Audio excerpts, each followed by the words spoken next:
has a very important role in chemical vapor deposition.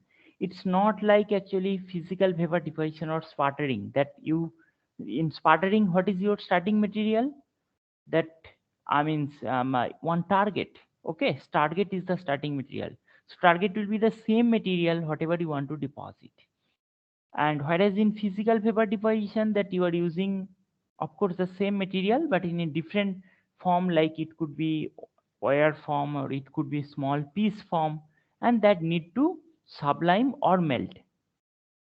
So in chemical vapor deposition, so liquid rather than the solid or the gaseous, so that is actually our requirement. And good volatility, because volatility should be there, because otherwise actually fast reaction should not happen. Or if it's actually condense phase, so immediately it should be gaseous form and then actually flowability will be there. Good thermal stability in delivery system during evaporation and the transport decompose cleanly and controllably on the substrate without incorporation. Okay, so this is actually it should decompose also. So that is a very important part, because ultimately it should decompose and we need the desired material. So in that is actually chemical vapor deposition is very important part. And give stable byproduct, give stable byproduct which are readily removed from the reaction zone. So after the reaction, one product should be deposited, other byproduct should be removed. So all other byproducts should be in the gaseous form, and that is actually if it stay on the substrate, then actually it will be contaminant to that film, and readily available in consistent quality and quantity at low cost. Okay, so this in CVD actually major cost is that precursor, because some of the precursors actually metal precursor we need in a gaseous form, so that is actually cost is very high. So that part actually always, because industrial, because this CVD also industrial application, huge industrial application is there. So in that point of view, that we have to select this one, that precursor, and non-toxic and non-pyrophoric. Okay, so non-toxic, that is important, because that actually means health part also need to be check care. And pyrophoric, that is actually if immediately actually it's too much sensitive to this temperature, then rather than the forming the film on the substrate, it may form in anywhere, and in that case actually we may lose lot of costly precursor.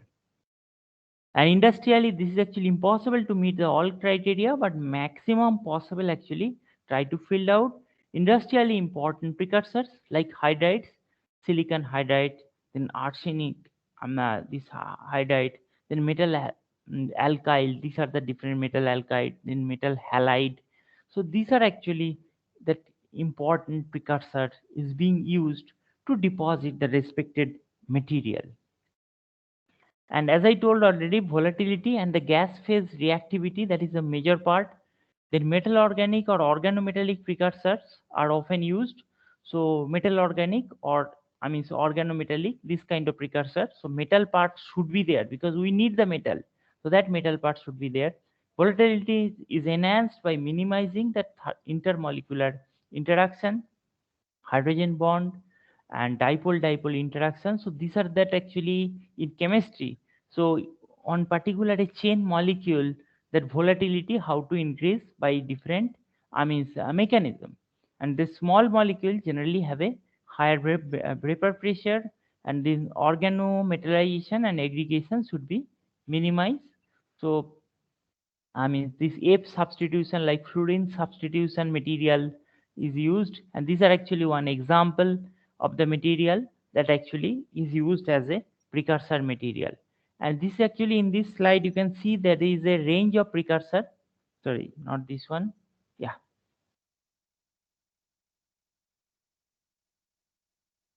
yeah. So materials are deposited from the gaseous state during CVD, and thus that this precursor for CVD process must be volatile. So that is actually you have to keep in your mind, that is the first requirement. Sorry, it's actually creating problem. Yeah.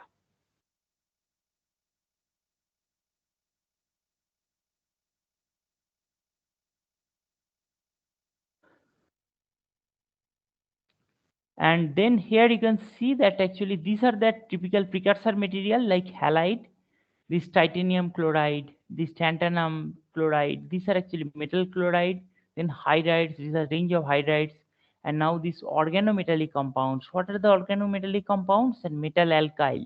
So you can see this is actually metal alkyd, then metal alkoxide, metal dialamide, then metal ketonates, and metal carbonyls. So these are actually another include a range of other metal organic compound complexes and ligands. So that means precursor selection of the precursor is very important, and that is actually very much required in case of CVD. And this precursor basic requirement should be that it should be in gaseous form, it should react, I mean properly, and byproduct should be in the gaseous form, and it should easily I mean move away from this substrate, and it should not be toxic because this I mean and why the toxicity is important, because these are actually like hydrides and these alkoxides are highly toxic. So that's why we have to be careful way we need to check this in during CVD process. Now that multi-element CVD, so in that CVD actually, let's say that you have a two element like gallium arsenide you need to deposit.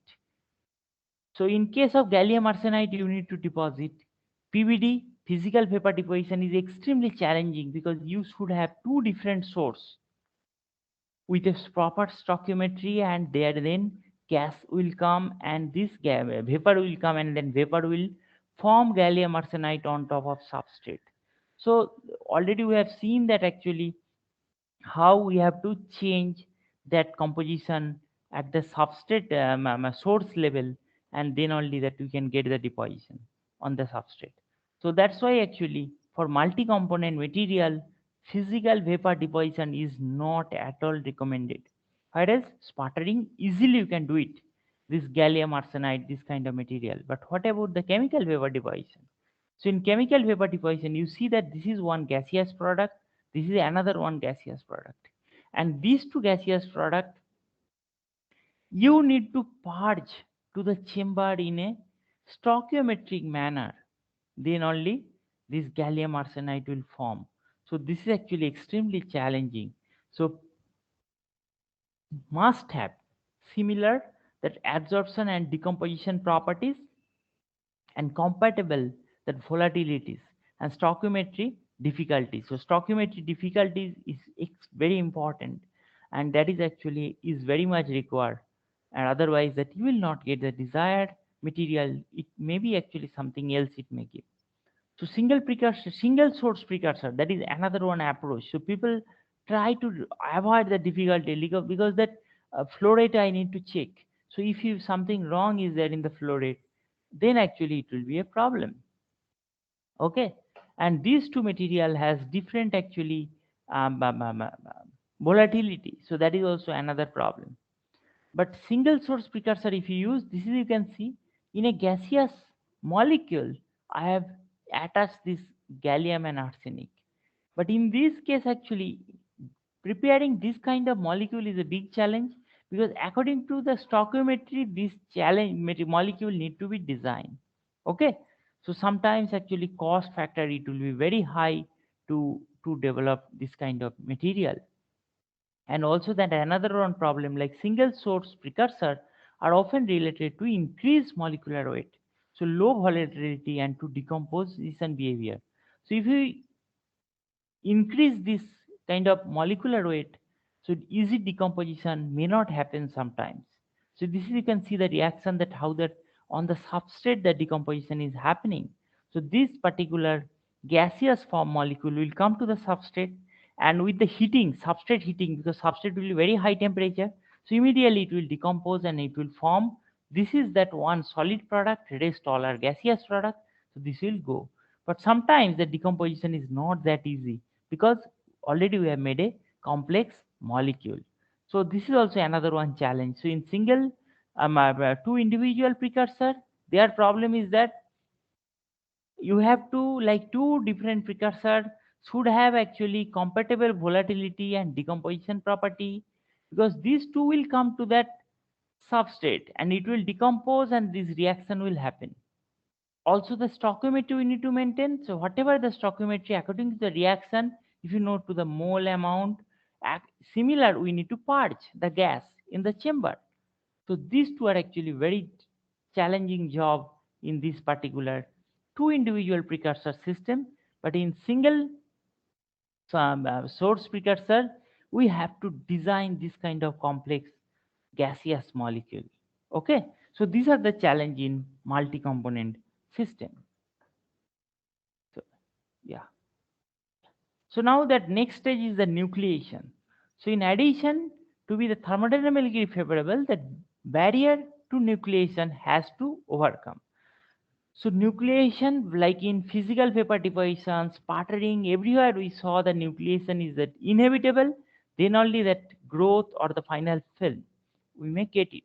So nucleation, grain growth, and then only the morphology will form. Morphology means I am talking about the morphology of film. But in this case, in physical vapor deposition, that is compulsory heterogeneous nucleation.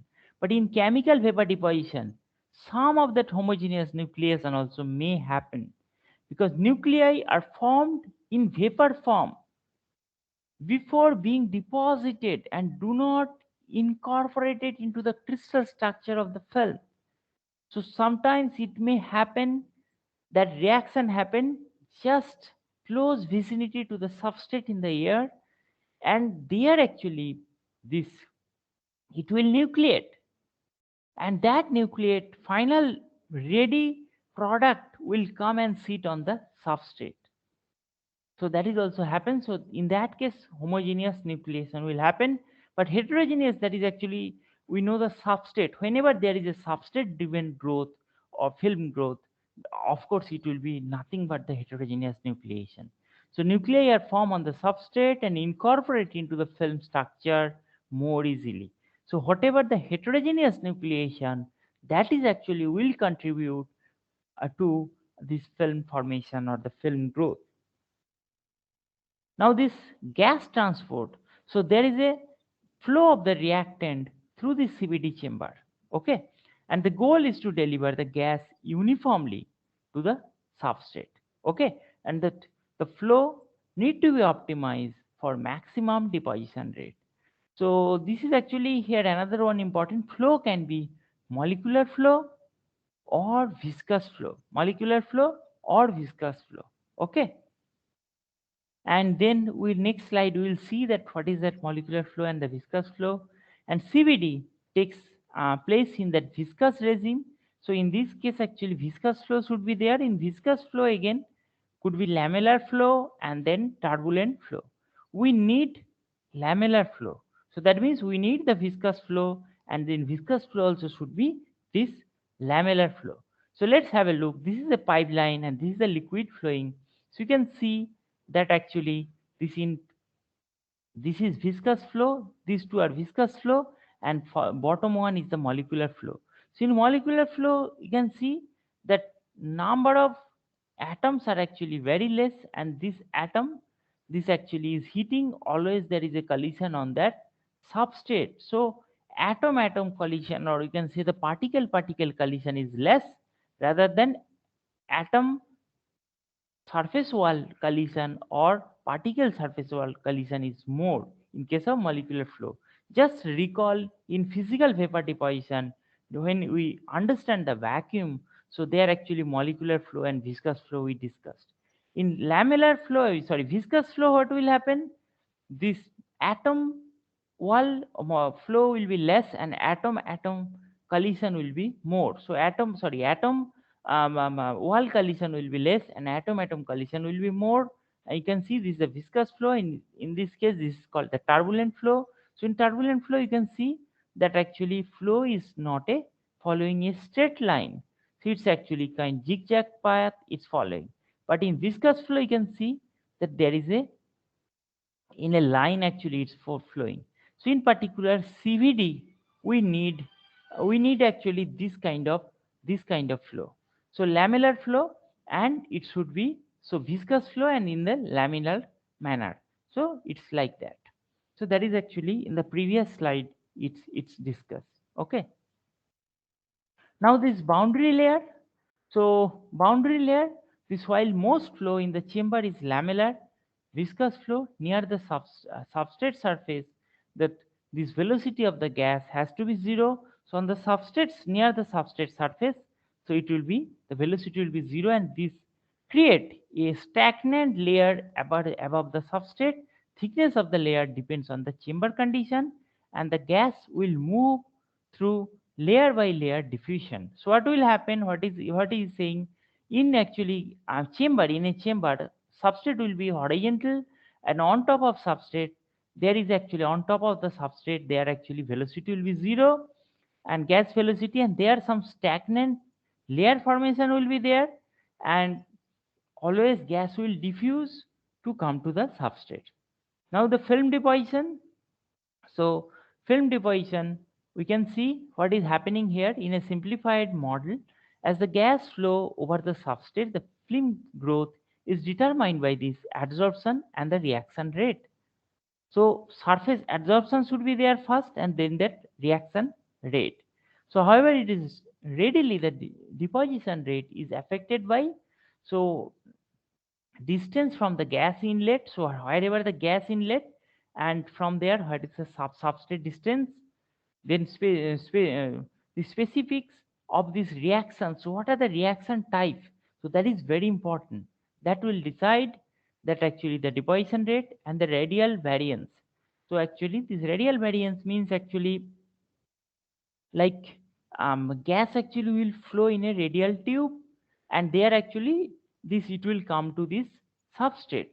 So I mean, from actually whenever one particular gas will flow, so it's actually particular, one particular, let's say one molecule, so from gas molecule, so whatever the gas molecule from this to the substrate, the distance actually will vertically it will vary, or in a, maybe we can say that in a like actually 2D manner, in a two-dimensional cross section of a cylinder.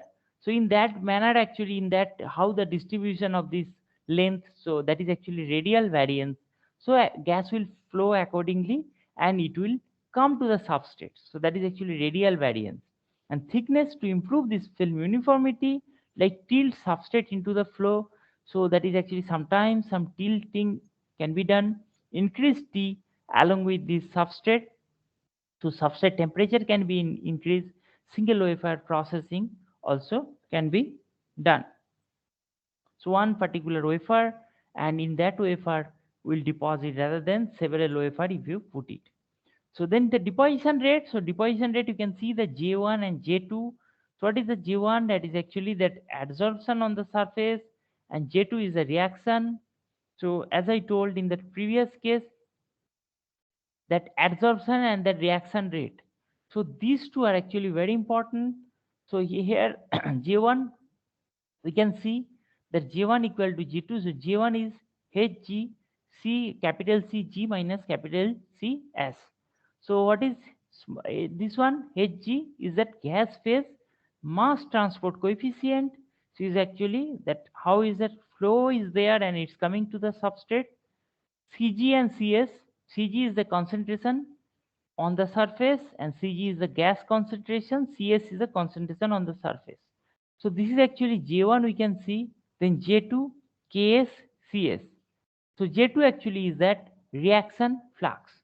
So Ks is surface reaction rate, and Cs, that is actually concentration on surface. Okay, so concentration on surface, so that is actually Cs. So these two should be equal in steady state, and we can calculate the deposition rate. So deposition rate in this case it's represented by mu, and this is actually Cg by 1 by Hg by 1 by Ks. And limiting case, two limiting cases there. So Hg and Ks, if Hg very greater than the Ks, so Hg gas phase mass transport coefficient, that basically decides that adsorption part, and Ks decides that reaction part. So if Hg is actually very greater than the Ks, it's a reaction limited growth.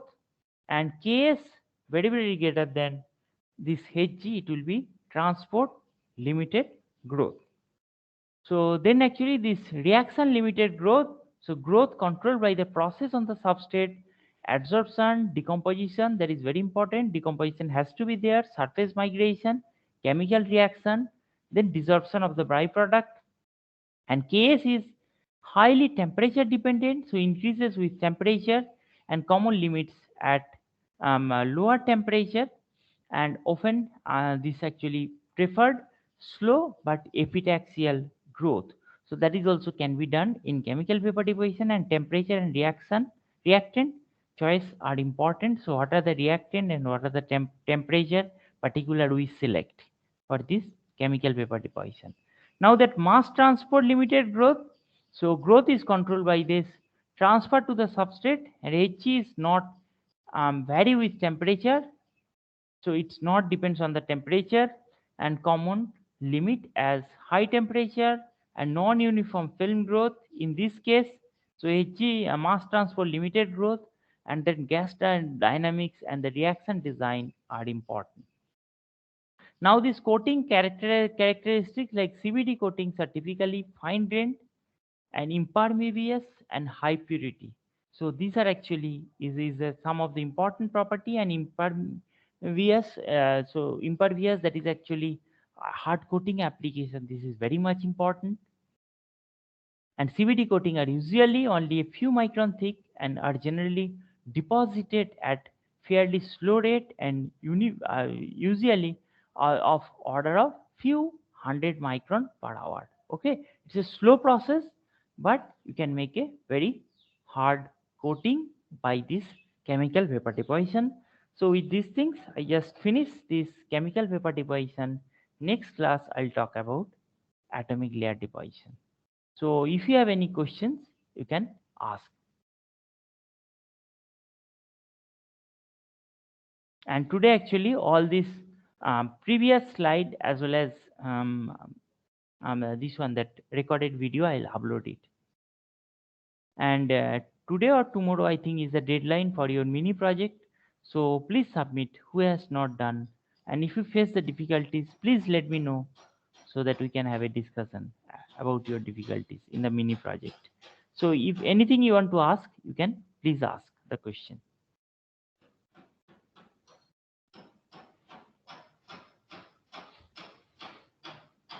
So otherwise, actually, I just like to ask one question. Like in chemical vapor deposition, if we actually deposit at very low temperature, so substrate temperature, what are the problem it may happen? Can anyone tell?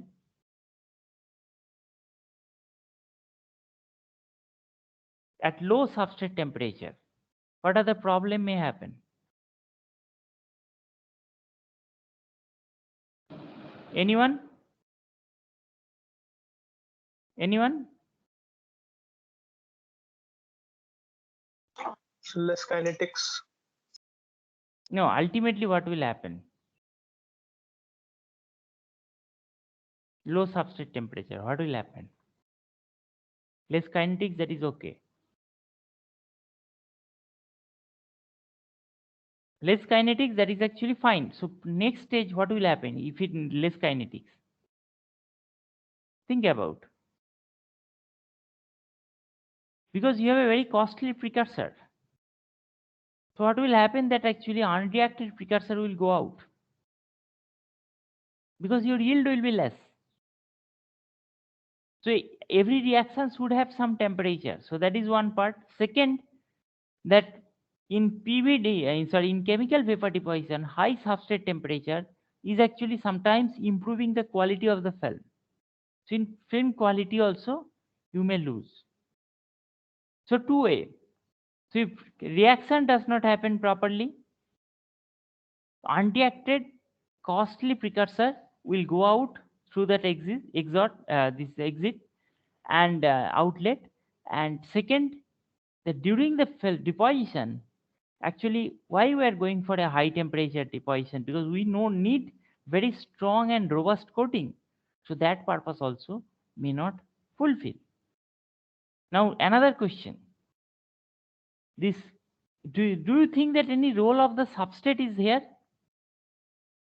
What is the role of the substrate in chemical vapor deposition?